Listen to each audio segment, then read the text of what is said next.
அண்மை செய்தியை பார்த்துக் கொண்டிருக்கிறோம். சென்னையில் வேளச்சேரி பரங்கிமலை இடையே பறக்கும் ரயில் சோதனை ஓட்டம் தொடங்கியிருக்கிறது.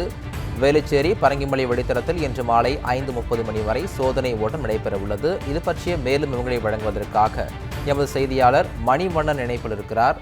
மணிவண்ணன், வணக்கம். கூடுதல் விவரங்களை பதிவு பண்ணுங்க. வணக்கம்.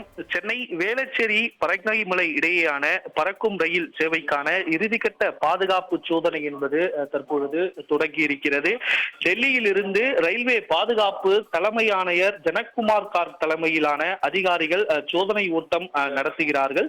9 பெட்டிகள் கொண்ட ஏசி மின்சார ரயில் மூலம் 2 திசைகளிலும் அந்த அதிவேக சோதனை என்பது இன்று மாலை நடக்க இருக்கிறது. இந்த நிலையில தண்டவாளத்தின் தரம், சிக்னல் செயல்பாடு மற்றும் மின்சார கம்பிகளின் நிலை ஆகியவை அதிநவீன கருவிகள் மூலம் கண்காணிக்கப்பட இருக்கிறது. இன்று காலை பாதுகாப்பு ஆணையர் வேளச்சேரி மற்றும் அந்த பரங்கிமலை ரயில் நிலையங்களில் ஆய்வு மேற்கொண்டார். நடைமேடை, பயணிகளுக்கான வசதிகள் போன்றவற்றை அவர் ஆய்வு செய்தார்.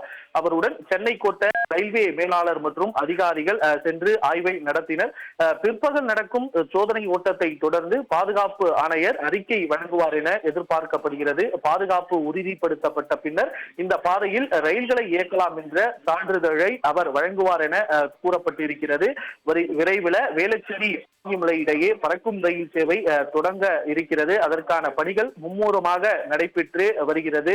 குறிப்பாக பறக்கும் ரயில், மெட்ரோ ரயில் மற்றும் புறநகர் ரயில்வே ஆகிய 3 முக்கிய போக்குவரத்து சேவைகளையும் ஒரே இடத்துல இணைத்து பயணிகளுக்கு இடையூறு இல்லாத பயண அனுபவத்தை இந்த சேவை தொடங்கியது பிறகு எதிர்பார்க்க முடியும். குறிப்பாக பரங்கிமலை ரயில் நிலையம் ஒரு ஒருங்கிணைந்த போக்குவரத்து மையமாக இதன் மூலம் மாற இருக்கிறது. விவரங்களுக்கு நன்றி மணிவண்ணன்.